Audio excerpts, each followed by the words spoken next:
Okay, so I'm literally sitting in my car. My daughter is in at dance, and I'm going to try to voice narrate this carving of a golf ball. I sped it up only a little bit.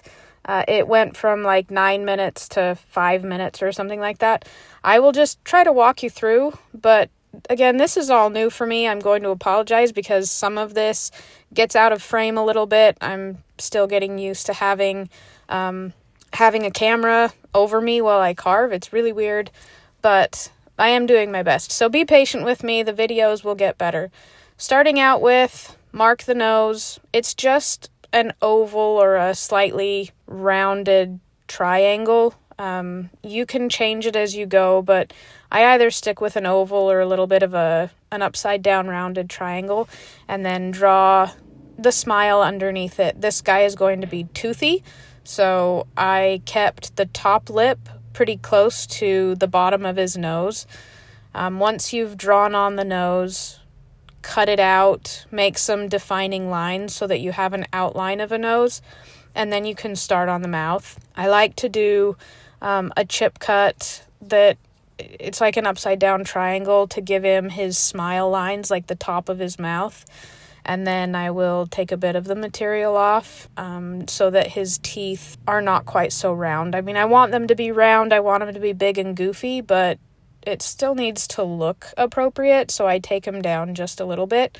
I always start by splitting the two front teeth. Teeth with space in them it just adds to the humor and the overall look. But there really is no magic ratio, no magic number of teeth. I mean, you start to get a feel for it. The more golf balls you carve, they're awkward at first. They're kind of hard to hold on to because they're round on the back. I think I'm lucky because my hands are smaller, so it's fine. You could probably put some textured tape on your fingers. It would help to hold the golf ball. Also, side note, I don't usually put the base on them when I carve them. Like, usually I cut the ball and then I'll carve it and then mount it to the base. But now that I'm thinking about it, if it's awkward for you to hold just the round ball, it might be easier if you put the base on it because it does give you a little more leverage when you're holding the ball. So actually, that's not a bad idea.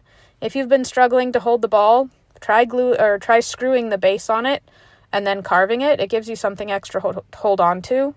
That's actually a really good idea. Okay, anyway, moving on.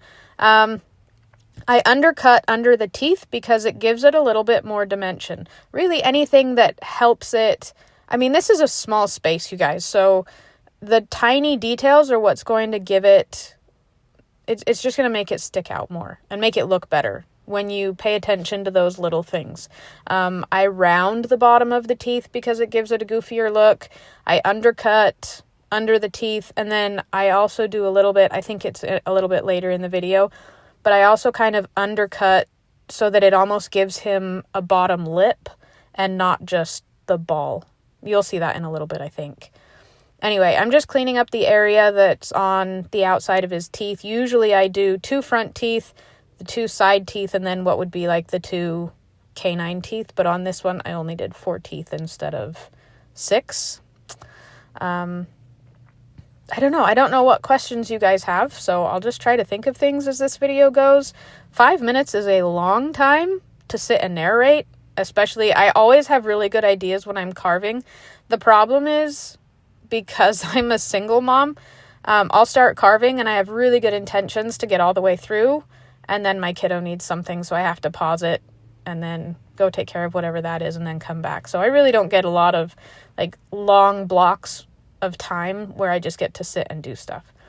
Let's see. Sorry, I wasn't even paying attention to the video. Okay, here's where I do sort of an undercut and then bring it away from the ridge of the ball. And it makes it look like there's a bottom lip or like there's just a little bit of movement there. Again, small detail that makes a big difference in the end because this is such a small surface that you're working with. See, he's already taking shape. The eyeballs, I always do the same. It's 2 upside down U's. You can make them the same height. You can make them different heights.